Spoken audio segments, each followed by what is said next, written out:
Olá, pessoal! Estamos aqui de novo para fazer mais um podcast da FAMP.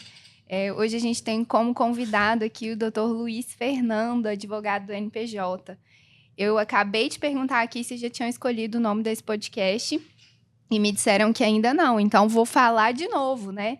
A diretora Morgana disse que a gente ia abrir um concurso para eleger o nome do podcast. Então, você que é aluno da FAMP, você pode escolher o nome desse podcast e a gente está esperando ansiosa aí as mensagens de vocês para dar sugestões aí para o nome desse podcast da FAMP.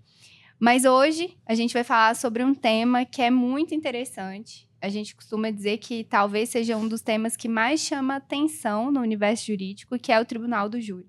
Eu acho que todo mundo, quando começa a estudar direito, né, doutor Luiz? As pessoas já imaginam lá no Tribunal do Júri, aquela sessão, imaginam um plenário de Tribunal do Júri. Acho que até antes, né? Antes do direito, né? Que a gente começa a assistir filme, livro, e aí a gente fica... Eu, pelo menos, assim, eu vou falar por mim, né? Eu fiquei encantado com o rito do Tribunal do Júri. A gente tem contato com o rito lá no Common Law, né? Que é aplicado fora do Brasil, e trazendo aqui para o Civil Law, a gente acaba se encantando cada vez mais. Quando a gente está no começo da faculdade, a gente vai analisando aí o rito e os alunos FAMP que têm acesso ao nosso NPJ, que a gente atua lá, né, nesse âmbito, eles acabam gostando cada vez mais e aprofundando ainda mais no curso de Direito. É isso aí. A gente está falando sobre o rito do Tribunal do Júri, vamos conversar sobre isso. Mas antes eu queria apresentar para vocês o nosso convidado. A gente está aqui com o Dr. Luiz Fernando Carvalho do Vale. Dr. Luiz Fernando, ele é advogado, graduado em Direito pela PUC de Goiás. Ele foi graduado em 2011. Ele integra a equipe da FAMP desde 2019. Foi aprovado no 11º concurso do Exame da Ordem. Luiz, a gente já está indo para o 42º concurso. Você foi aprovado no 11º. Tem especialização em execução fiscal pelo IEM. Essa especialização foi feita em 2013. É pós-graduado em Direito e Processo Tributário pela UCAM, Rio de Janeiro, desde 2015. Então, hoje a gente vai conversar sobre o Tribunal do Júri, sobre casos reais, estratégias de defesa, sobre a participação dos alunos da FAMP nos tribunais do júri que são feitos aqui pelo NPJ. E aí, eu vou começar, Luiz, te apresentei direitinho, é isso mesmo? Perfeito, isso mesmo. Então, tá bom. O Luiz, pra gente começar, né, vamos começar por um começo. Conta pra gente sobre a história do Tribunal do Júri. Como é que surge o Tribunal do Júri e o que é o Tribunal do Júri, para quem está nos ouvindo aí e não tem esse conhecimento, para que a gente comece a falar aí sobre esse tema que é tão importante. Claro. O Tribunal do Júri no Judiciário Brasileiro chegou em 1822, né? Com a independência do Brasil.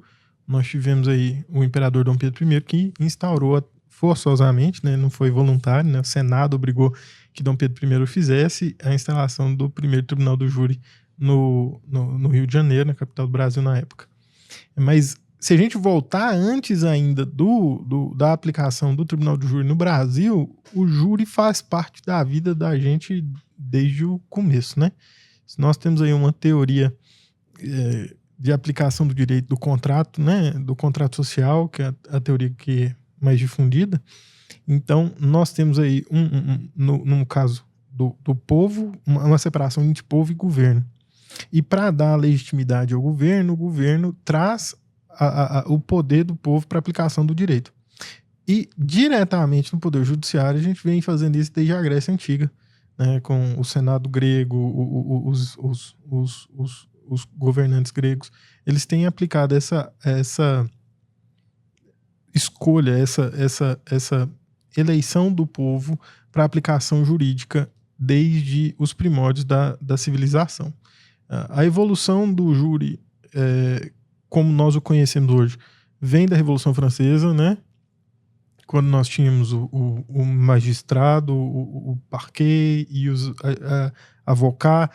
Então, eles, tanto que trazendo já agora, já com aquela figura de tribunal mesmo, usando as vestes talares, e depois passando por uma revolução, uma modernização do tribunal, passando para o tribunal também, aí distingue o Civil Law do Common Law, e aí no Common Law inglês, aplicando o Tribunal do Júri, que é onde nós conhecemos mais.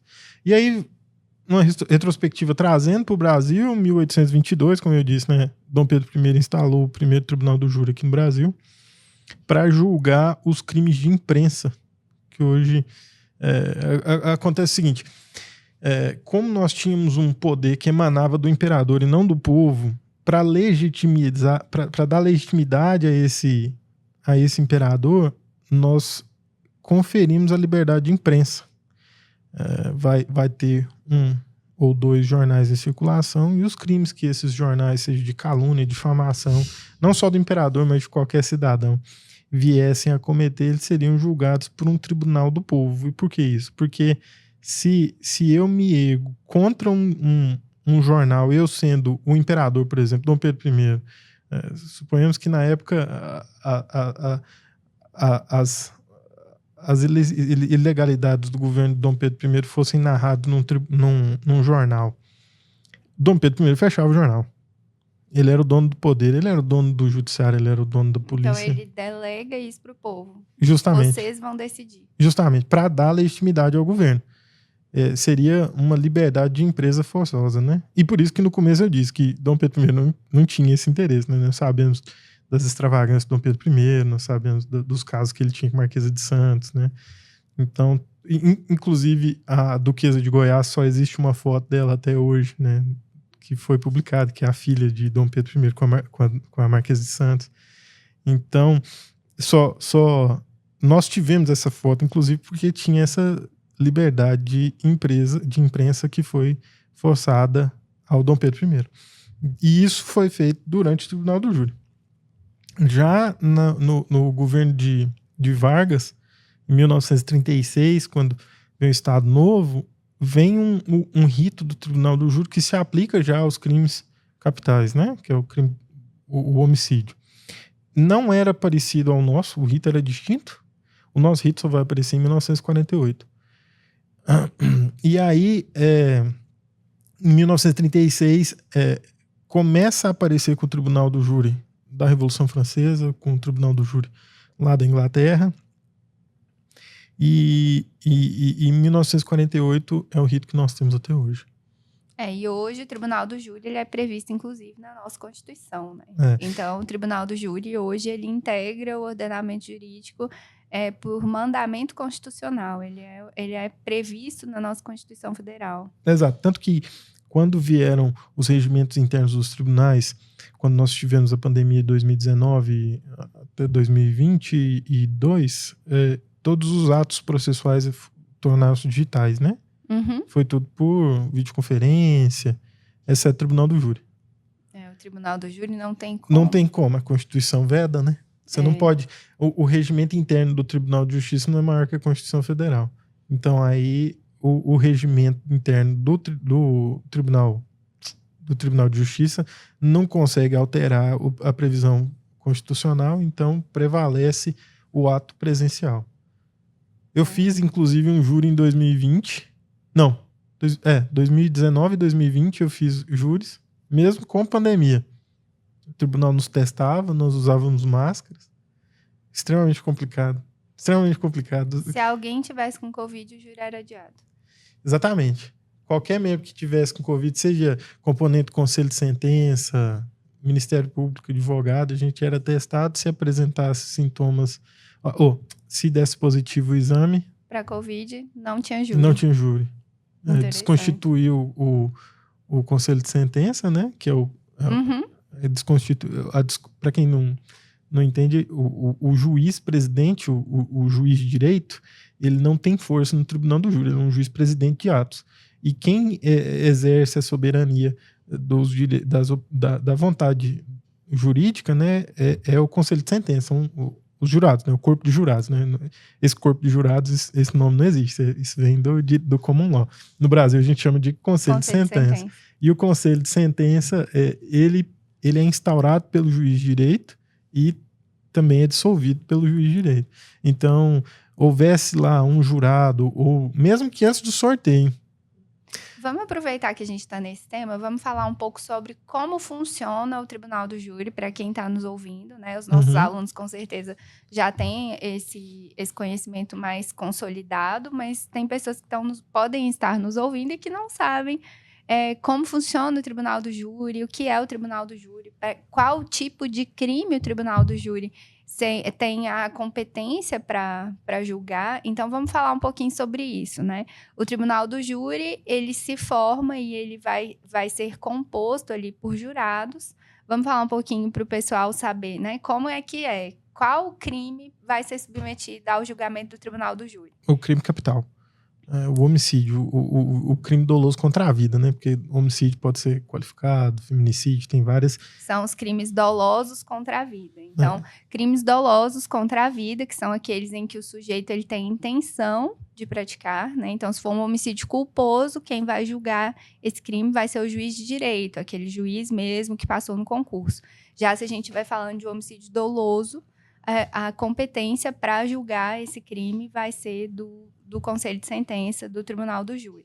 E aí, como que funciona? É um rito totalmente específico, né? A gente se diferencia daquele rito comum do processo penal e a gente vai ter um rito específico para o Tribunal do Júri, né? Então, vamos lá.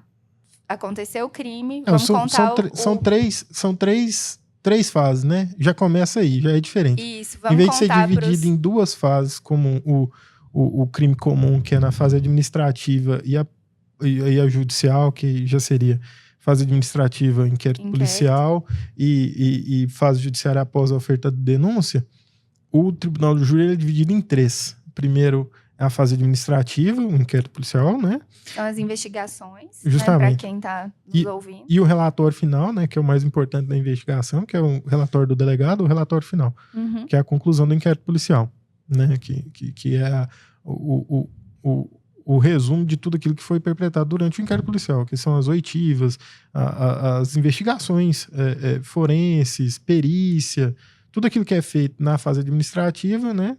Consta nesse relatório e final, essa investigação é remetida para o Poder Judiciário. Para o Ministério Público, que oferta ou não a denúncia, né? Ele pode requerer aí a emenda do relatório policial, ou ele pode arquivar esse requerimento, fazer o requerimento de arquivamento. No caso, suponhamos que ele... Oferecida a denúncia, começa a ação. Exatamente. Ofertou a denúncia, as provas que são passíveis de repetição na fase administrativa são repetidas no Poder Judiciário. E aí, óbvio, né? Abrindo agora, é porque a fase administrativa ela é inquisitiva, né? Não tem acesso ao advogado. Já a fase judiciária, ela é exercida a ampla defesa. Agora eu vou conseguir manifestar nas provas que são produzidas em juízo. E aí, após a instrução processual, é remetido ao juízo togado, juiz concursado, não o Conselho de Sentença, para que ele dê a sentença de pronúncia ou impronúncia. Aí, pronunciado, passa-se para o Tribunal do Júri. Antes, se for em caso de impronúncia, aí seria a absolvição, né? No caso de absolvição sumária. Pronunciado, a gente passa ao rito do Tribunal do Júri. Aí o rito do Tribunal do Júri, ele é bastante distinto. Começa antes da própria instrução. Porque não que tudo será repetido, mas tudo aquilo que for repetível em juízo, tudo aquilo que for possível de se fazer com a presença do Conselho de Sentença será refeito. Então, só para quem está nos ouvindo entender, se for ouvido uma testemunha lá no delegado, durante a investigação, essa testemunha, se possível, ela será reinquirida durante o plenário lá, durante a colheita de provas. Ela vai ser reinquirida outras 2 vezes, né? Ela é primeiro ouvida na audiência de instrução, que é antes da pronúncia. Exato. E depois ela será reinquirida em plenário. Perante o Conselho de Sentença. Justamente. Então, para quem está nos ouvindo, o júri ele vai ter essas 3 fases. Primeiro, a gente tem a investigação lá na polícia, delegado de polícia. Depois, a gente tem uma audiência de instrução, que é onde são ouvidas as testemunhas perante o juiz togado, aquele juiz concursado. E aí, esse juiz, ele vai proferir uma decisão, uma sentença ali que a gente chama de pronúncia, né? Ele vai pronunciar, que quer dizer mandar esse réu para o julgamento do tribunal do júri, ou ele vai impronunciar esse réu, que é quando esse réu não vai ser submetido a esse julgamento do tribunal do júri, que seria um caso de absolvição sumária que o doutor Luiz comentou. E aí, nessa sentença de pronúncia, forma-se ali uma convicção prévia de que aquilo seria um crime doloso contra a vida. Mas tem que destacar que essa convicção prévia ela não pode ser repetida em plenário. Tudo aquilo que foi produzido as provas produzidas nessa fase de instrução, elas não podem ser trazidas para macular o juízo do conselho de sentença, né? Quer dizer, para influenciar o juiz. Exatamente. Né? Esse juiz, ele tem direito, o juiz popular, né, o povo ali, que forma o conselho de sentença, ele vai ter direito de dar a sua concepção a respeito das provas que lhes forem apresentadas. Exatamente. Então, por isso que essas provas são repetidas ali, quanto possível. Aquelas que... quando possível, elas serão repetidas tem testemunho que morre, plenário. Tem testemunho que some, né? Acontece. E aí, enfim, dando início a esse vamos lá para a sessão, onde a gente vai acontecer o tribunal do júri. Antes a gente tem até uma fase inicial a sessão, decidiu-se pela pronúncia, o réu voltou... perdedor, acontece. O réu voltou perdedor, então aí a gente o advogado é intimado, né, após o ofício comunicatório do Tribunal de Justiça do Estado de Goiás, porque nós estamos em Goiás, no Tribunal de Justiça, aí o juízo então instaura a fase preliminar do Tribunal do Júri, que ele intima o advogado para apresentar em juízo aquilo, apresentar em sessão aquilo que ele achar interessante. Então, por exemplo, você tem 10 dias, né? 10 dias da data para a qual foi marcada o tribunal do júri para você apresentar aquilo que você vai fazer. Se você vai usar imagens do processo que hoje é digital, então você precisa de um data show, você vai solicitar. Você vai solicitar, por exemplo, a exibição da arma de fogo que foi empregada, da faca que foi empregada. Você vai... Isso é muito comum, né? Muito. O advogado ou o promotor pegar a arma do crime. Eu já vi, por exemplo, matou com uma peixeira, tá lá a faca daquele tamanho. Eu não gosto disso. Você mostra aquela faca pro jurado. Então isso acontece com certa frequência. Muito, né? Mas eu acho que é impopular na defesa. A defesa não gosta muito de pegar em faca. Um instrumento pérfuro cortante de 70, 80 centímetros, você vai mostrar por... Não, meu cliente não tinha intenção de matar. Normalmente é o MP que vai pedir isso. Com certeza, né? E também, é muito comum que se mostrem laudos, né? Esse aí, com frequência, eu faço. Por exemplo, você tem lá uma perícia que mostra como é que aquela sei lá, se foi um tiro, como aquele tiro atingiu a vítima, né? Isso tudo é muito importante no júri. No caso de um incidente processual, por exemplo, de insanidade, você tem ali o laudo da capacidade do autor.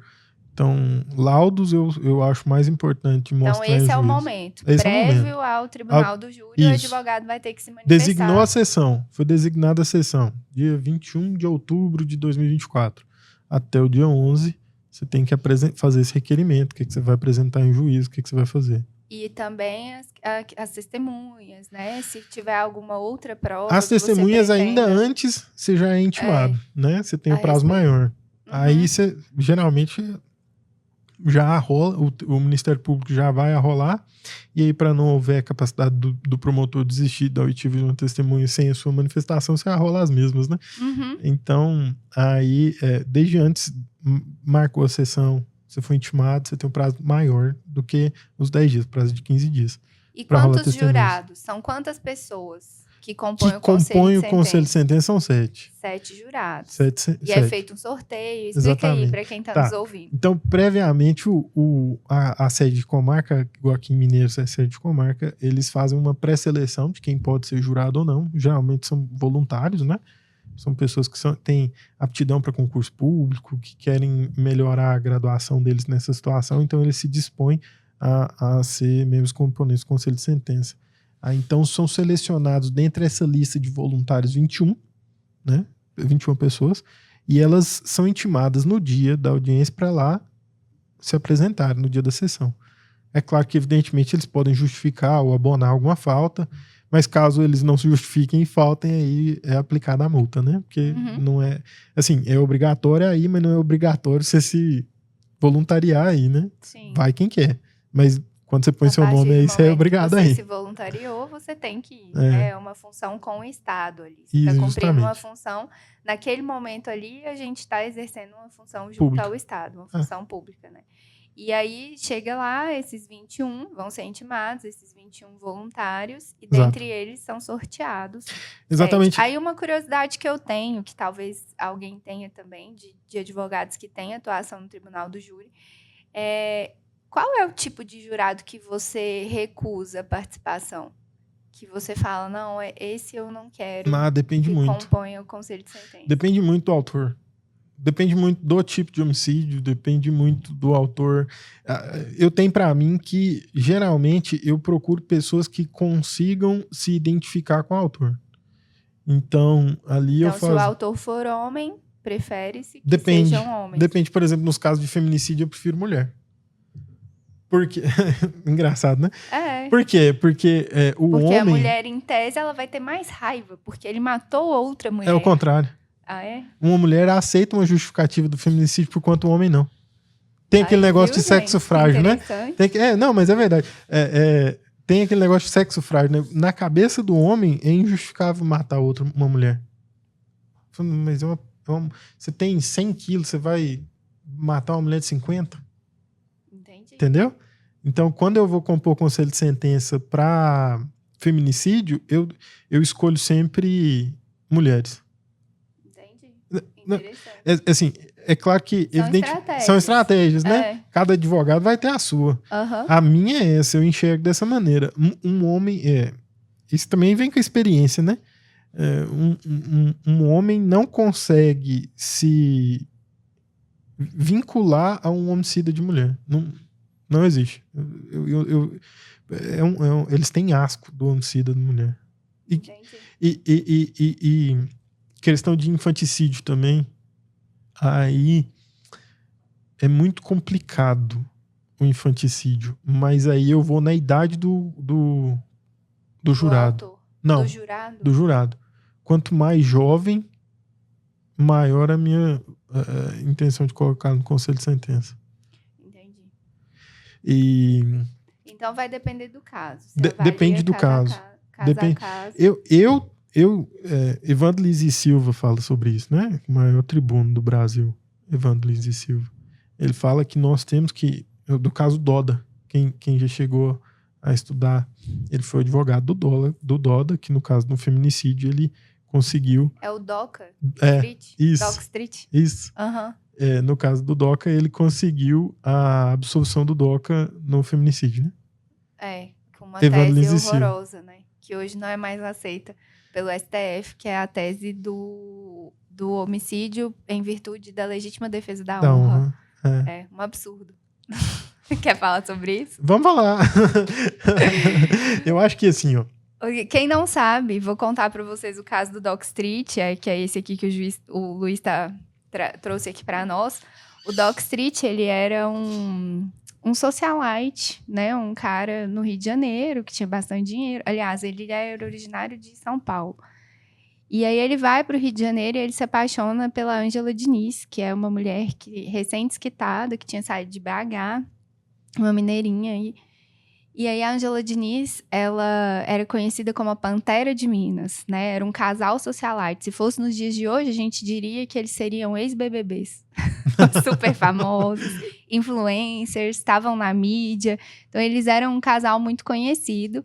E aí, tem aquela paixão avassaladora, a mídia toda em cima ali dos dois.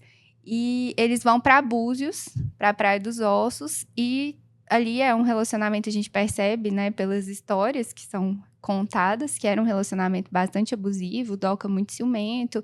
E a Ângela Diniz, uma mulher muito livre, especialmente para a época, talvez hoje nem seria, mas para a época sim. E aí ele mata a Ângela Diniz e foge. E aí foi um caso de tanta repercussão que o Doc Street, ele se apresenta publicamente para o Fantástico. Ele chama a reportagem do Fantástico. Achei fantástico. Ele não se apresenta para a polícia, já era uma estratégia de defesa, com certeza. E aí ele se apresenta para o Fantástico no domingo à noite com uma super audiência e ele chora muito, que ele era muito apaixonado pela Ângela Diniz. E desde o início a tese dele era: eu matei porque ela era muito custosa. porque ela se envolveu com outras pessoas, porque ela colocou a honra dele em risco. Então, ele traz essa tese para o tribunal do júri. É um júri, assim, muito famoso, né? Na época não existia o feminicídio. A qualificadora do feminicídio não existia. A gente tinha o homicídio puro e simples, né? Não existia essa ideia de que você matou uma mulher, uma pena maior será aplicada. E aí ele defende, né? O advogado dele usa no júri a tese da legítima defesa da honra, e no primeiro júri ele é absolvido. Então, esse foi um júri muito famoso, ele foi muito repercutido, foi um júri em Cabo Frio, né? Na época, Praia dos Ossos, Búzios era distrito de Cabo Frio, uma sociedade extremamente conservadora, então um júri muito conservador ali, e a tese colou. Legítima defesa da honra. Eu vou discordar nesse ponto. Eu acho que o trabalho de Evandro Lins e Silva foi destacável. Com certeza. Foi uma comoção nacional. Foi. Muita gente torcia pelo Doca. Eu não. Eu não era viva, mas hoje em dia eu não torceria. Quantos anos você tem? Não torceria pelo Doca. Então, a questão do trabalho do Dr. Evandro Lins e Silva é um livro. Eu acho interessante que os alunos leiam, né? A defesa tem a palavra. Ele foi ministro? Não. Parece que ele não foi ministro do STF, do STJ, não. Mas ele ficou muito famoso, né? Eu acho que para Evandro Lins e Silva tornar-se ministro não seria financeiramente interessante. Ele fez inúmeros júris, ficou extremamente famoso. A tese dele era uma tese que até a época não tinha uma aceitação muito grande, mas ela foi aplicada com a maestria assustadora. A apresentação no Fantástico, em rede nacional, tudo isso para criar um personagem do pobre do Doca, que foi um homem traído, né? Nossa, tem várias martírio histórias. Do corno, né? Pra quem nunca ouviu, tem um podcast que chama Praia dos Ossos. Ele tem trechos, inclusive, do júri. É muito bom, gente, que ele para vários alunos. Eu adoro esse podcast. Então, tem trechos do julgamento. No YouTube tem o julgamento inteiro. Não, é muito, muito legal. É muito interessante. Mas eu deixo destaque pro livro do Evandro Lins e Silva. E aí a defesa ele fala tem sobre a palavra. isso, né? Sobre as estratégias na escolha do Conselho de Sentença. Do Conselho de Sentença, da criação da imagem do réu, do autor. É bastante interessante. Eu costumo falar que o réu... Nossa, eu tenho muito resquício do MP, assim, no sangue, eu acho. Que a maioria da sociedade tem, né? Eu costumo falar que o réu, ele está ali no júri e eles são muito parecidos, né? A forma como se portam. Eu lembro quando eu fazia estágio do MP, que a gente falava que era quase uma questão lombrosiana, assim, sabe? Que todos eles tinham o mesmo comportamento, usavam os mesmos trajes, se comportavam da mesma forma, como se aquilo fosse um molde para o réu do tribunal do júri. Então, era muito engraçado a gente ver como se repetiam os comportamentos, assim, sabe? Então, a trabalhar a construção dessa imagem, com certeza, é importante, né? Porque isso toca o jurado. O jurado leigo, que a gente fala, né? A gente usa muito essa expressão para falar desse jurado, que é o povo no tribunal do júri. Então, esse jurado leigo, ele se toca, como esse réu se comporta, se ele chora, se ele se sente arrependido. Isso tudo faz parte da construção daquele julgamento. Não tem como dizer que o jurado é isento. É porque hoje analisando a jurisprudência brasileira, o tribuno que não faz a sustentação requerendo o perdão, né, do 423, aquele que não suscita o perdão e busca absolvição, tem muito conselho de sentença que está sendo anulado em sede de tribunal. E aí nós temos que repetir, é claro, por conta da soberania da vontade do conselho de sentença. Então aí... Você precisa ressaltar essa tese, você absolve. Sempre. E, inclusive, quando você deixa de sustentar essa tese... E se ela for acolhida? Eu digo, os próprios juízes presidentes, eles falam, doutor, o senhor não vai falar da clemência? Do perdão. Só para a gente finalizar o júri, para a gente não se perder. Então, claro. Formou-se o conselho de sentença, esses 7 jurados lá sorteados, você escolhe. Você pode negar quantos? 3, sem justificar ninguém. Sem justificar. Agora, caso eu queira negar mais alguém, eu preciso de justificativa. É amigo, inimigo. Sim. A ideia do impedimento e da suspeição do jurado. Exatamente. Então, formou-se ali o conselho de sentença. Quem fala primeiro, doutor Luiz? A partir da formação do conselho de sentença, foi instaurado o tribunal do júri, aí tem o princípio da incomunicabilidade das partes, né? Esqueci Então, de a falar, partir isso é desse importante. momento, o conselho de sentença fica incomunicável. Eles têm o telefone celular apreendido pelo Meirinho, né? Oficial de justiça, Meirinho é pra gente velha. Aí o oficial de justiça... Você já entregou sua idade 2 vezes. Primeiro que você passou no 11º. Não, mas eu tava na faculdade ainda quando eu passei. Entendi. Agora chamando o oficial de justiça de Meirinho, ó, vou te falar, viu? Tá. Não, então, o membro componente do conselho de sentença, ele veste a beca, né? Aquela Sim. capinha. É tomado o celular dele. O oficial de justiça guarda numa caixa. E aí ele faz o juramento de julgar com imparcialidade e se obriga a não responder qualquer das perguntas que sejam feitas a ele, porque muitas vezes os tribunos fazem perguntas retóricas, né? Para comover o jurado, e eles ficam incomunicados. E é engraçado que se houver qualquer necessidade por conta do tramitar da hora, acaba que fica tarde o júri, os conselheiros de sentença vão dormir no hotel, vigiados pelos oficiais de justiça, cada um tem um quarto, ficam isolados, e aí no outro dia, remarcado e reiniciamos. O conselho de sentença não é dissolvido. Se houver uma interrupção no júri, o conselho de sentença não pode ser dissolvido, porque uma vez dissolvido, extingue-se todo o rito, aí tem que fazer tudo de novo, tem que reproduzir todos os atos que já foram. Então, para não perder os atos que foram produzidos naquele dia, o conselho de sentença é mantido, eles são alojados em hotéis, em quartos distintos e vigiados por oficiais de justiça. E quando é fornecido para eles um prazo muito exíguo, muito curto, para que eles comuniquem parentes, né? E ainda assim a conversa é ouvida pelo oficial de justiça para fiscalizar a incomunicabilidade. Então, falou, olha, eu vou dormir no hotel porque o júri não acabou, e aí vamos continuar amanhã. Desliga o telefone. É isso mesmo. E aí começa a sessão do tribunal do júri. Primeiro são ouvidas as testemunhas, exato, antes da gente ter as alegações ali das teses. Do debate. Os debates das teses de acusação e de defesa. Exato. O número de testemunhas é limitado? Tem posicionamento jurisprudencial para não limitar. Geralmente faz 4 para acusação, 4 para defesa. Obrigatoriamente, tudo aquilo que induziu o juiz-presidente para pronunciar será repetido. Então, se foram ouvidas 5 testemunhas na fase de instrução, elas serão ouvidas novamente. É obrigatório. Se possível, né? Tem gente que morre. Tem juízo que limita a produção probatória. Os tribunais de justiça estão reformando essas decisões. Entendi. A ampla defesa é literalmente ampla no tribunal do júri. Então você pode ouvir quantas pessoas você bem entender. E depois disso, quem fala primeiro? É sempre o Ministério Público. Ministério a acusação Público, fala primeiro. É a acusação, né, para quem está nos ouvindo. Então, o Ministério Público fala primeiro e depois... 1h30. O advogado. E é possível ter réplica e tréplica. Exatamente. Né? A réplica é quando, encerrada a fala da defesa, o Ministério Público gostaria de complementar ou de dizer alguma coisa, então abre-se mais 30 minutos para que ele faça a réplica. Fim do prazo de 30 minutos, abre o prazo de 30 minutos para que a defesa faça a tréplica e aí encerram-se os debates, passamos à votação.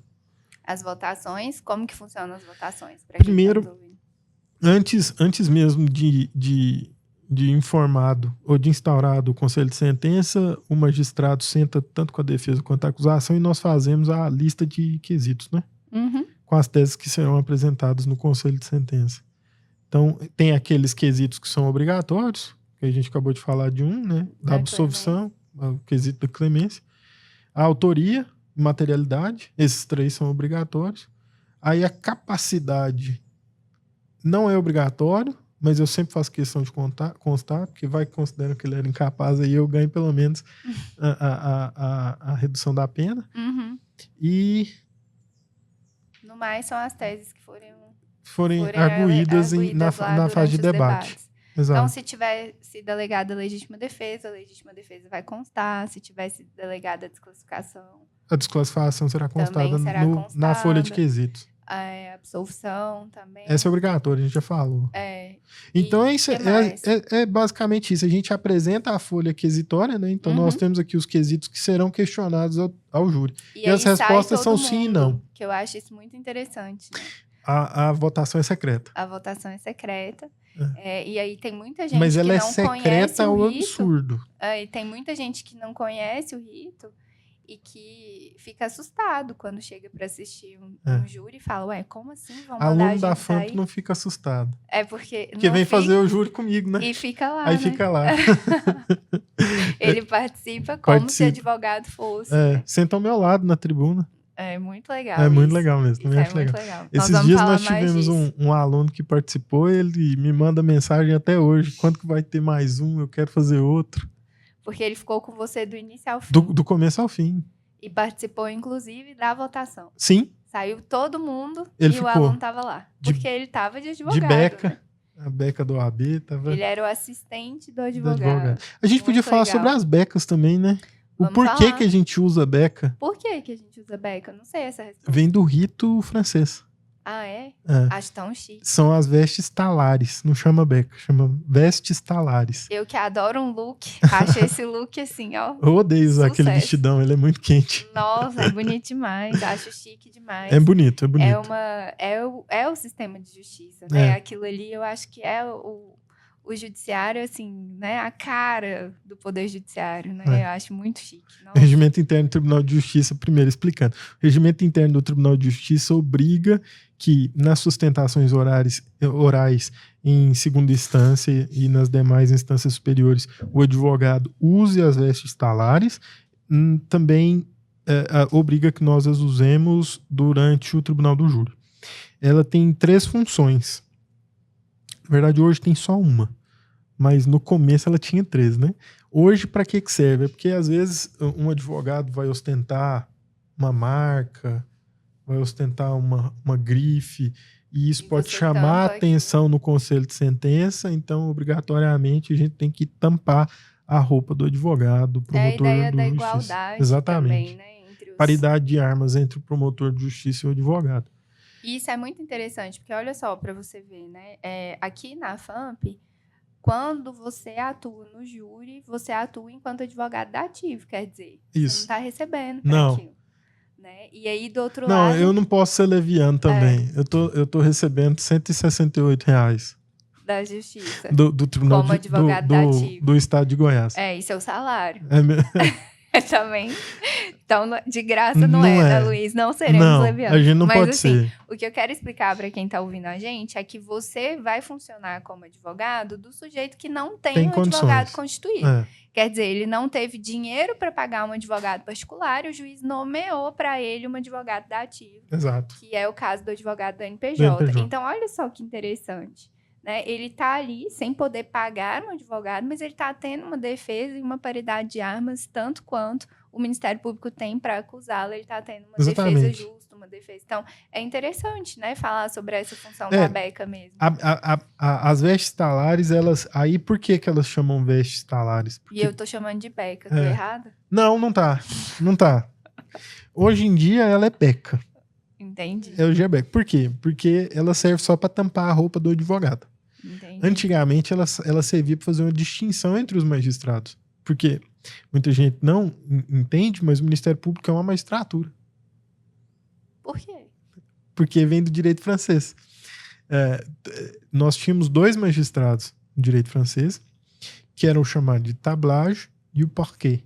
E o parquet, que era o le petit magistrat, ele usava a tala vermelha, que é um cordão, a gente chama de tala, mas é um cordão trançado de seda vermelha, porquanto o juiz do tablage, ele usava a tala branca. Então, quando havia a acusação, você dava a corda vermelha, justamente para as testemunhas da acusação, e falava assim, você imagina, Revolução Francesa, que é loucura, decapitação para cá e para lá.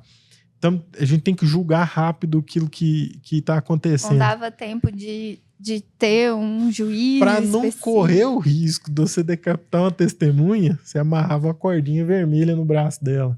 Entendi. Falando, ó, você é testemunha da acusação. Você vem com Ainda o bem, magistrado né, que a gente não usava. tem mais essa necessidade, que hoje a beca é só beca mesmo. Só beca mesmo. Ainda bem. Aí, para explicar quanto às cores, Ministério Público vermelho, Magistrado branco. Defensoria Pública verde e o advogado preto. Muito interessante. Muito interessante. E no NPJ você usa que cor? Preto, sou advogado. É porque a gente exerce a função de defensoria aqui, pública, né? Mas é por isso que foi a minha pergunta. Houve quando o magistrado, quem presidia a vara do crime era o doutor Bruno, ele sugeriu que eu usasse a tala verde. Mas a minha essência é de advogado. Sim.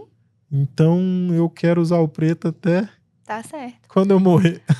E falando sobre ser advogado e sobre essa paixão pelo tribunal do júri, você tem noção de quantos júris você já fez? Tem algum que te marcou? Tenho que você dois quer que contar são pra marcantes. gente? Conta aí. Hoje eu já... Acho que eu já fiz o total de 12 júris. Tem dois que me marcaram bastante. Eu não vou citar nomes, né? Uhum. Mas houve um feminicídio, que a gente conseguiu uma absolvição avassaladora. Como é que você se prepara para o júri? Antes disso, eu tenho que explicar uma questão também da quesitação. Então, nós fazemos a folha de quesitos, esses quesitos são votados pelo Conselho de Sentença, atingindo a maioria de 4, né? Maioria absoluta, não se questiona mais nada. Os oficiais de justiça não leem os votos são colhidos e depositados nas urnas. Por quê? É aí que eu estava falando da votação super secreta. Super secreta. Porque pode ser 5-1, 5-2, 6-1, 7-0. Você nunca vai saber. Se deu 4, acabou, não se pergunta mais nada. Para que você não consiga identificar o conselheiro que tenha votado favorável ou de forma negativa. Mas quando você olha assim pro jurado, você sabe? Alguns, se ele votou... Alguns eles deixam explícito até, né? Principalmente quando é uma tese absolvitória avassaladora, ele... não acredito. Ele fica felizinho, assim, pro advogado, pro tribuno. Uhum. É verdade. Inclusive, esse júri que eu tava falando, que foi um feminicídio praticado em 2013 aqui no município de Mineiros. Nós tivemos algumas irregularidades apuradas durante a instrução e julgamento. Essas irregularidades foram sanadas. O cidadão, então, foi posto em liberdade. Ele viajou, constituiu família e em 2021... Olha o lapso temporal. Em 2021, foi instaurado o Conselho de Sentença. A vítima foi ouvida. Inclusive, vamos ser tentado. Evidentemente, né? A vítima foi ouvida e ela, ainda na época eu podia usar a tese da legítima defesa da honra, e ela assumiu que havia traído o nosso cliente e que ela esperava que a reação dele fosse negativa mesmo. E foi marcante para mim. E eu acho que o Conselho de Sentença se identificou com o réu por conta da completa impossibilidade do crime. Inclusive, essa foi minha tese. O crime era impossível. Por quê? Eu não entendi direito, assim. Homicídio tentado, né? Então, ele, usando uma faca de forma improvisada, ele desferiu um golpe no pescoço dela, de 2 centímetros de extensão, e um golpe... Mas ele foi absolvido ou desclassificou para lesão? Absolvido. Por clemência. 4-0. Nossa, Luiz. Não, o resultado foi ótimo. Foi excelente. Dá uma raiva. Não dá, não. É a aplicação máxima da lei, é a aplicação da justiça. Imagina. Aí ele desferiu a facada. No pescoço. E aí você falou, olha, essa facada nunca mataria eu. Jamais. E outra na barriga. Foram 2 facadas. Talvez mataria. A de baixo teve 4 centímetros de extensão o corte, 1,5 centímetro de profundidade. Não houve evisceração, Nada. Como houve a expulsão do peritônio, foi feita uma cirurgia exploratória, não atingiu nenhum órgão vital. O crime era completamente impossível. Uma facada de 4 centímetros expulsou o peritônio? 1,5 centímetro de profundidade. Você não sabe o tamanho da vítima? Que é isso? Então tá, eu não vou questionar, né? Vamos falar sobre a soberania dos vereditos. Quem sou eu para questionar a soberania do veredito? Foi feita uma perícia médica na vítima para confirmar a materialidade, e o perito ele demonstrou a incapacidade do evento morte por conta dos... Ele também foi inquirido? Infelizmente não. O médico havia falecido já. O médico que atendeu havia falecido. Mas aí eu fiz o uso da minha prerrogativa e exibi o laudo. Naquela forma que a gente conversou, com 10 dias de antecedência, amplia a imagem. E havia lá, ao garrancho do médico, escrita a impossibilidade do evento morte. Crime impossível, ele foi absolvido. E o outro júri? Você falou foi um júri recente que agora eu fiz com o nosso aluno, Leandro. Leandro, do 8º período. Do 8º período. Um beijo, Leandro. Menção honrosa. Menção honrosa, Leandro. Nós fizemos um júri agora. Rapaz que tinha um histórico homicida. Não era o primeiro homicídio dele. Ele havia cometido crime de homicídio aqui na comarca de Mineiros e outra comarca. Essa da outra comarca ainda não foi julgado. Estava preso há 4 anos. Pelo homicídio de Mineiros? De Mineiros. Ou pelo homicídio da outra comarca?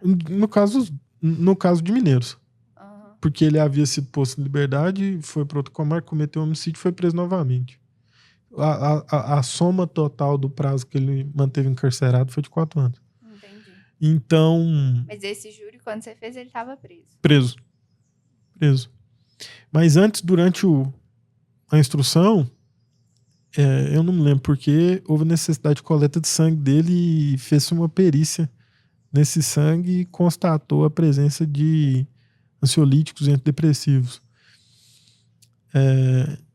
Eu levantei a hipótese da probabilidade da doença mental, então eu fiz um requerimento incidental de incapacidade do autor. Para os nossos alunos entenderem, então toda vez que eu for arguir incapacidade do réu, essa prova da incapacidade dele tem que ser feita num requerimento incidental, ou seja, abre-se um processo dentro daquele processo que está correndo, e esse processo nós vamos apurar a capacidade mental do autor através de laudos feitos de forma legais no Instituto Médico Legal do Estado de Goiás. E feito o laudo, nós constatamos a incapacidade para o Ministério Público parcial, na minha opinião, incapacidade plena do autor. Ainda assim, ele foi pronunciado, mais uma vez, na minha interpretação do crime, não havia possibilidade de pronúncia. Ele era, na minha opinião, porque falando assim, o perito, ele disse no laudo dele que o autor, embora tivesse consciência daquilo que ele estava fazendo, ele não tinha um mecanismo, uma ferramenta de controle dos ímpetos da vontade dele. A gente sabe. O dolo é fundamental. A vontade do autor é fundamental para a distinção da lesão corporal do homicídio. Então, até mesmo para caracterizar para o crime. Exato. Para que seja constatado o crime. Então, na minha opinião, totalmente incapaz, né? Deveria ter sido absolvido. Nós fomos ao Conselho de Sentença, expusemos exclusivamente essa tese. Não, mentira. Expusemos a tese da absolvição e também expusemos a tese da desclassificação. Não, desclassificação não, do reconhecimento da incapacidade parcial e aplicação do 28 do Código Penal. Exatamente. E aí, a primeira tese, nós estamos com os conselheiros do coração peludo aqui em Mineiros. Tá muito difícil fazer júri. Tá muito difícil. Eles estão muito bravos. Nós tivemos um 4-3. Foram lidos todos os votos. Muito legal isso.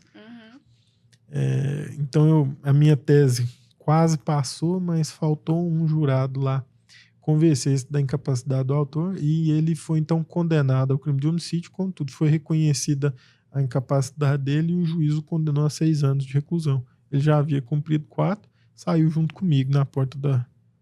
E em relação ao outro crime, ele não ficou preso pelo outro homicídio? Não havia mandado de prisão em aberto. Gente, chocada. Aí a culpa não é minha. Levou o sujeito para casa. É. Luiz, e isso gera muita revolta Muita. da família da vítima? Como que você lida com isso? Não, eu tô fazendo a minha função, eu tô cumprindo meu trabalho, né? Uhum. Fale o que quiser, mas fale de mim, não é? Você tá falando. E aí, assim, a gente já tá há bastante tempo aqui, mas eu tenho mais algumas perguntas. Quanto tempo que você demora para se preparar para um júri? Meses. Eu sou muito criterioso em tudo que eu faço. Então, quando eu vou me preparar para um conselho de sentença, eu estudo a minúcia do caso, né? Por exemplo, eu peguei traços da medicação que o rapaz tomava no exame de sangue que ele fez no presídio. Uhum.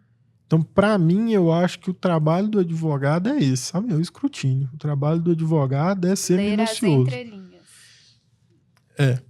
Eu acho que é fundamental. Nesses casos, quando você faz lá pelo NPJ, os júris, você tem a oportunidade de conversar com o cliente antes? Porque é isso que eu acho difícil, né? Porque quando o advogado é contratado, o cliente vai até o advogado. No nosso caso ali no NPJ, não. Não, se esse cara tivesse contratado um advogado, ele tinha sido absolvido. Não porque eu não tenho competência, mas é porque eu não tenho ferramenta.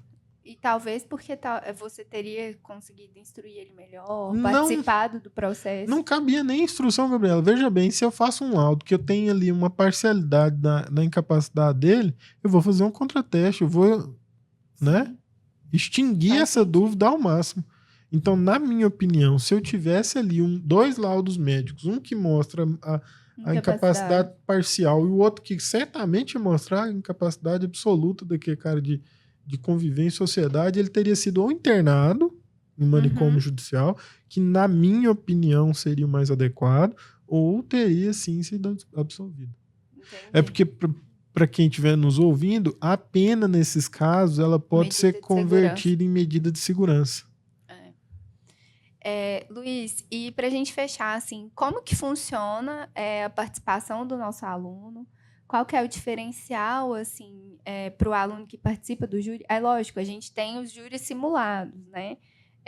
Todo semestre lá, os professores que são orientadores de estágio, especialmente quando a gente tem o estágio penal, do processo penal, que é o 7º período, eles programam, né? A gente, costumeiramente, a professora Natália e a Marcela organizaram aí no último semestre um júri simulado. Então, eles participam dessas ações simuladas. Mas e esses júris reais? Né? Esses casos reais? Como que funciona a participação do NPJ, do aluno? Como que funciona essa participação? O que a gente pode experienciar para o aluno nessa ideia do Tribunal do Júri? Primeiro que o Tribunal do Júri é aberto a qualquer cidadão. Então, quem quiser pode entrar no plenário, sentar-se e observar a audiência. Isso aí, qualquer um pode fazer. Aluno FAMP senta comigo na tribuna. Usa beca. Fica chique. Participa do conselho de sentença. Aliás, não do conselho de sentença, né? Ele participa, ele experiencia, ele assiste a votação. Então, aquele que está lá sentado, assistindo, ele tem que sair. Né? No momento em que é feita a votação. Não só isso. Até na preparação, por exemplo, o Leandro teve a oportunidade de estudar o processo comigo. Nós lemos o processo juntos dias antes. Eu debati com ele as teses que eu ia apresentar. Mostrei, falei, vou apresentar isso e isso, por conta disso, daquilo, vou sustentar isso em juízo. E antes ainda, eu dei uma pincelada, é claro, porque ele já sabe o rito do Tribunal do Júri, ele já sai da faculdade, da fase... das aulas teóricas, preparado para aquilo que ele vai enfrentar, né? E lá no NPJ a gente complementa com a fase prática. Então, ali eu já demonstrei para ele aquilo que vai acontecer. Nada foi surpresa para ele, ele participou com plenitude do Tribunal do Júri como se o advogado fosse. E para os advogados que estão começando, para os nossos alunos, né, vão Os se egressos, formar, né? os nossos egressos, que dica que você daria aí para quem gosta de tribunal do júri, tem vontade de atuar, mas fica com aquele friozinho na barriga, aquele medo? Não, eu acho que o medo não acomete em quem estuda.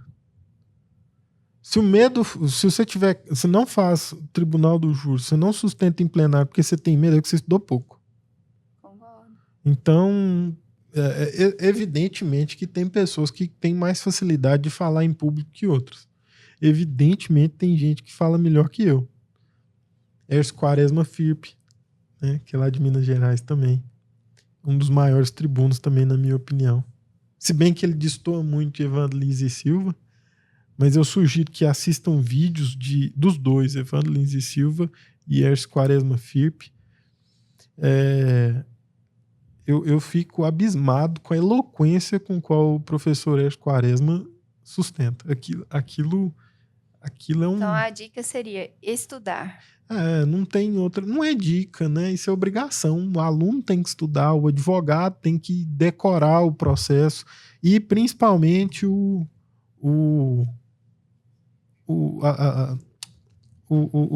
caso fático apresentado a ele. Agora, para terminar, eu vou ler as perguntas que a gente colocou no Instagram. Quem tinha interesse de fazer alguma pergunta aqui para o Dr. Luiz, então a gente recebeu algumas perguntas aqui, eu vou fazer algumas delas. A primeira pergunta é: soberania do júri, absolvição por clemência e recurso. O STF decidiu corretamente? Ele está se referindo a uma decisão recente do STF, acho que foi esse mês ainda, né? Essa semana passada. Semana passada. Então, responda aí, Luiz. A bola está com você. É evidente que o tribunal que o STF decidiu corretamente. A gente não discute posicionamento de ministro do STF. Essa conversa não é de aluno de direito, não é da aluno FAMP. Nós temos ali um posicionamento. Vamos só mas explicar para quem está ouvindo, claro, né? Vamos explicar para quem está ouvindo o que foi essa decisão. Nós temos lá no Código de Processo Penal o artigo 423 que regulamenta a clemência.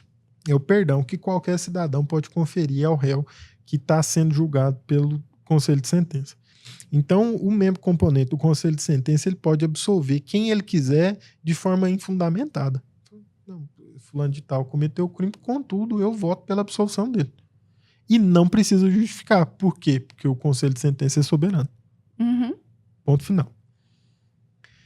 Caso o Ministério Público entenda que houve uma condenação que seja evidentemente... uma absolvição que seja visivelmente contrária às provas elencadas no caderno processual, havia a dúvida se caberia recurso ou não. Por quê? Porque... da soberania dos vereditos. Exatamente, o Conselho de Sentença é soberano. O que entendeu o STF semana passada? Cabe recurso. Só que o recurso não condena. O recurso manda refazer o Conselho de Sentença. Faz o júri novo, com novos membros componentes do Conselho de Sentença, porque aqueles já estão maculados com o veredito deles, né? Uhum. Então, aí, inclusive, lá no NPJ, teve um aluno que me perguntou, professor, até quantos recursos vão caber? A decisão não nos trouxe, né? Mas eu acho que eles vão colocar isso na tese. Pelas reportagens que eu li... Evidentemente, né? Tem que fazer, senão nós estaríamos aí ad eterno fazendo... A gente ainda não tem uma tese dessa decisão, né, pelo STF, mas é provável que isso ocorra. E qual que é a sua opinião? Agora aí, vamos lá. O ministro fez certo. Na minha opinião, o Conselho de Sentença é absoluto, está na Constituição Federal. Se o Conselho de Sentença é absoluto para absolver e para condenar, não cabe recurso. Minha opinião. Ministério, o STF manifestou de forma correta, é evidente, eles são a Corte Superior, não tem recurso. Tá certo. A decisão dos ministros é aquela. Não se questiona a decisão de ministro. Você pode apresentar um recurso dela, né? Sim. Mudar a jurisprudência. Agora, ainda falando sobre esse assunto, nós temos aqui... eu acho que a gente pode extinguir mesmo, porque senão fica muito Passa para a próxima Passa pra pergunta? próxima. É. Então, vamos lá. Essa pergunta aqui não é sobre júri, não. Vou fazer. Vai que você responde aí, já dá uma consulta jurídica. Financiei um carro e com alguns dias eu vi uns defeitos nele. Posso devolver? Pode sim. É o vício oculto, Vício redibitório, exatamente. do Código de Defesa do Consumidor. O Código de Defesa, ele enxerga que o contrato de financiamento e o contrato de aquisição veicular são atos jurídicos distintos, né? Para tanto, o fato de ter financiado o veículo, eu acho que essa é a dúvida, né? O fato de ter financiado o veículo não inibe a devolução nem a responsabilização do fornecedor. Pelo defeito. Mais uma pergunta. O que você acha no caso da majoração da pena do feminicídio? Também é lei recente, né? Semana passada também, né? Acho que essa é de ontem. É ontem? Essa notícia foi ontem que eu vi. Que majoraram a pena do feminicídio, né? Uma lei recente. Foi um projeto de lei de 2020... do mandato passado, do Mato Grosso, deputada do Mato Grosso, né? Que previa a majoração de... A gente já tem o crime distinto do feminicídio, mas agora seria 40 anos a pena, né? É isso, né? Isso. É porque antes desse projeto de lei, o feminicídio ele era uma qualificadora. Exato. Então, ele majorava a pena do homicídio simples. Havia uma fração no aumento da pena. Agora não. Agora a pena máxima é de 40 anos. Não, e ele se tornou um tipo penal específico. O feminicídio não está mais no Código Penal. Vou falar... eu não estudei a lei, vou ser muito honesto. Não houve prazo, né? Pra gente estudar. Mas a minha opinião, eu acho que isso causa uma distinção gigantesca no... E também tem o artigo 75 do Código Penal que limita a pena a ser cumprida no Brasil em 30 anos. Uhum. Então agora eu acho que nós temos que chamar os ministros do STF para eles julgarem se há constitucionalidade, porque se o Código Penal foi recebido, foi pela Constituição Federal de 88, então nós temos que decidir agora se essa pena é constitucional ou não. Agora, há outra coisa que nós temos que fazer análise também. Se essa pena majorada serve exclusivamente para majoração da progressão na lei de execução penal, ou se ele de fato vai cumprir uma pena superior a 30 anos. Também, eu não vou falar a verdade, não estudei essa lei tempo, ainda, né? não deu tempo. Tem gente aqui que está perguntando. Qual é o maior desafio do advogado no tribunal do júri? O maior desafio do advogado, em qualquer seara, é ele vencer ele mesmo. A gente brinca que quando você tem que contestar uma tese, quando você tem que impugnar um argumento de um colega, você não está contestando aquilo que ele produziu, você está melhorando aquilo que tem na sua mente, né? Então, como eu disse lá atrás, eu acho que o segredo é estudar. É trabalhar o máximo possível a sua capacidade de raciocínio e a lógica que fazem parte do advogado. É evidente que o tribunal do júri ele traz alguns desafios distintos de qualquer outro rito do processualístico brasileiro. Por quê? Ele é muito amplo. Uhum. Então o tribuno ele tem que estudar tudo. Veja bem, não é imagina... só estudar o processo. Não é. É estudar o sujeito, é estudar o comportamento, é estudar... os fatos. Por exemplo, imagine Hércio Quaresma Filho, quando ele assumiu o caso do goleiro Bruno, também de bastante repercussão. Ele teve que estudar decomposição cadavérica, porque nunca foi apresentado um corpo, né? Então, ele teve que estudar a anatomia das fezes do cachorro. Você lembra disso? Uhum. Que havia aquela suposição de que Mas ficou provado. Tem um documentário agora na Netflix sobre o caso da Elisa Samúdio, que é esse do goleiro Bruno. E lá a perita, ela fala. E ela fala que ficou provado que o cachorro não comeu. Então, eu não lembro o que ele defendeu em júri. Não lembro do júri em si. Não, o júri é fantástico. Tem no YouTube. Eu do faço... Bruno? Tem uma fase no tribunal do júri que o Quaresma está inquirindo uma testemunha, aí ele vira pro conselho de sentença e fala assim, imagine suas excelências. Não encontrou um cadáver até hoje. Imagina se hoje aparece Se ela entra. Elisa Samúdio e a porta do tribunal abre. Não. Já pensou se ela entra? Não ia entrar. Não, ela... Mas foi uma comoção total. Todo o conselho de sentença olhou, todas as testemunhas olharam, todas as pessoas presentes olharam para a porta. Menos o Bruno. Tô brincando, eu não sei, eu não assisti.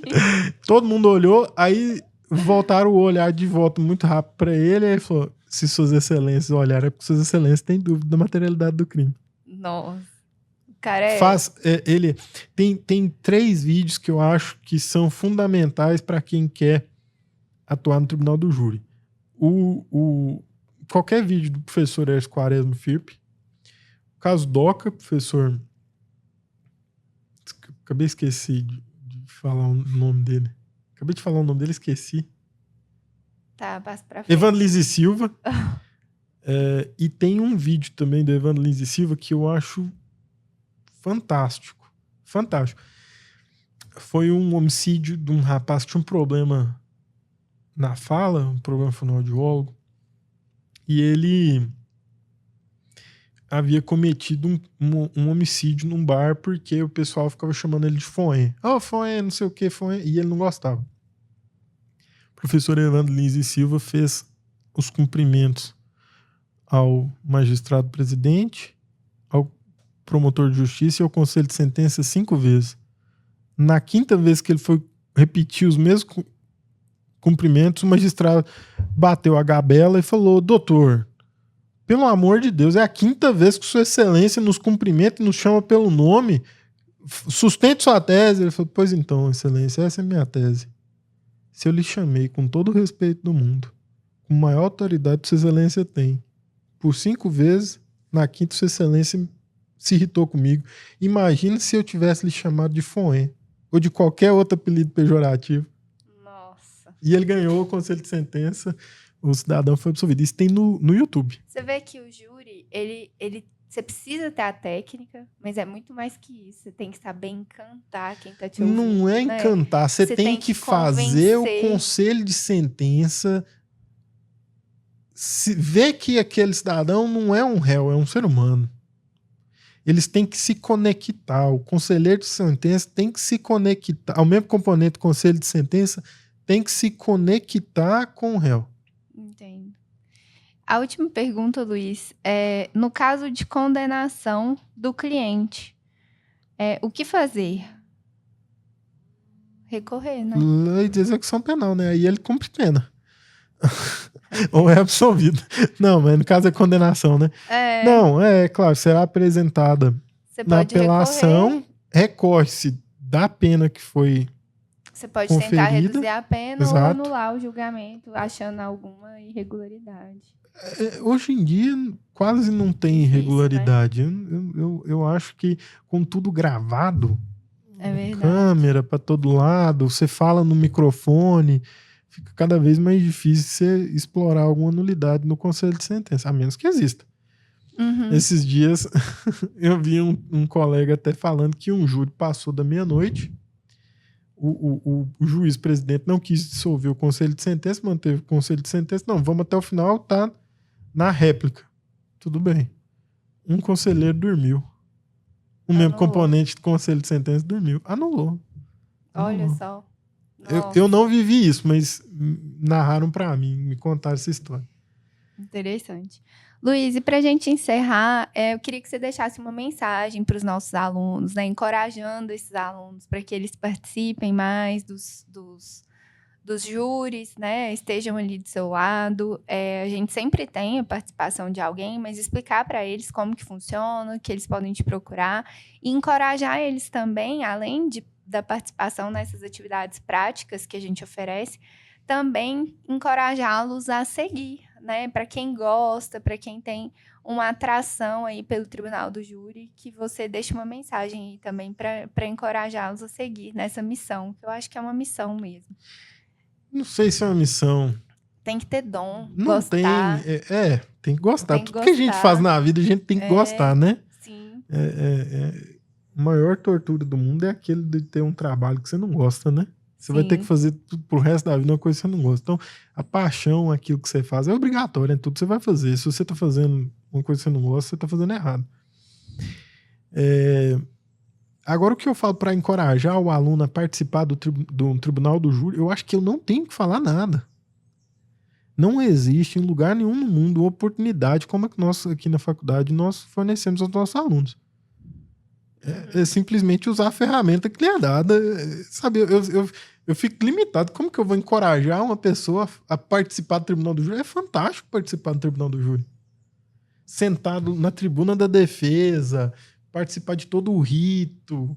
É fantástico. Eu nunca tive uma experiência assim na faculdade. Você teve? Eu tive por causa do meu estágio. Mas na faculdade? Na faculdade, não. Não existe não isso. Não existe. Então eu acho que o aluno... A FAMP é o diferencial mesmo. O aluno tem que abrir a caixa de ferramentas que a gente está dando e usar as ferramentas que nós estamos fornecendo para ele. Não, eu acho ridículo ter que motivar alguém. Você me desculpa, mas eu estou fornecendo ferramentas, gente, para o desenvolvimento dele. Se a vontade dele é ser tribunal ou não. É um engrandecimento profissional. Conheça o tribunal do júri, né? Esteja ali ao lado. A gente estava falando desde o começo aqui daquilo. A gente abriu esse debate, esse podcast, justamente falando o que é um tribunal do júri, que é a participação do cidadão, de uma forma a fomentar e respaldar o poder judiciário, que é um poder exclusivamente formado por entes estatais. Não existe no poder judiciário o poder da população atuando, com exceção do tribunal do júri. Todo aquele que foi contrário ao tribunal do júri foi um déspota, Napoleão, Hitler, Mussolini. Então, se o ritual existe, nós temos que fazer uso desse ritual, aprender o rito do tribunal do júri, participar das sessões de julgamento. É uma ferramenta fantástica. Inclusive, houve até uma discussão quando houve o julgamento do ministro Dias Toffoli, se manifestou contrário ao tribunal do júri, né? Para ele, o tribunal do júri não faz sentido. Evidentemente, para o ente estatal não faz sentido a participação da população, né? O ente estatal, o ministro, o juiz togado, o promotor de justiça, o delegado, eles são poderosos, eles têm o poder da máquina pública na mão. E esse poder lhes é conferido pela população. Então, a participação direta da população no tribunal do júri pode assustar, sim, o magistrado. Eu entendo perfeitamente, mas é a função do tribunal do júri trazer o povo para a justiça e legitimar a justiça. Por isso que nós escolhemos o crime capital para ser julgado pelo Conselho de Sentença. Que é o maior... Agora tem o crime... o supercrime. Mas a maior pena a ser aplicada seria o homicídio, né? Porque o maior bem tutelado pelo Estado é a vida, extinção da vida é a maior pena, né? Sim. Então, evidentemente que quando nós vamos aplicar uma pena descomunal para o ser humano, só existe um tribunal para aplicar, que é o Tribunal do Povo. Eu sou apaixonada pelo Tribunal do Júri, então Tem que ser. Eu sou suspeita para falar, né? Mas para você que é nosso aluno, não perca essa oportunidade, né? Participe aí com o Dr. Luiz, dos júris que são realizados pelo NPJ, dos processos, né? Atuação no processo, sessão, a parte principal desse processo todo, né? De construção do processo, do NPJ, enfim, tudo aquilo que existe, né? Que existe para o aluno, né? Existe para o aluno. Então, conclamar a participação das pessoas, né? E de conhecerem também o Tribunal do Júri, de estarem ali também por meio do que a FAMP proporciona para esse aluno, que com certeza é um diferencial. E você perguntou também como que faz para participar. Eu estou no NPJ todos os dias da semana, de segunda a sexta, das 7 às 5 da tarde. É só ir, a gente marca, combina, estuda o rito, faz uma aulinha particular do que vai acontecer, estuda o processo. E aí qualquer aluno do FAMP está convidadíssimo. Tem algum júri já designado? 8 de novembro agora. Aí, 8 de novembro a gente tem um júri. Os júris aqui na comarca acontecem sempre na sexta.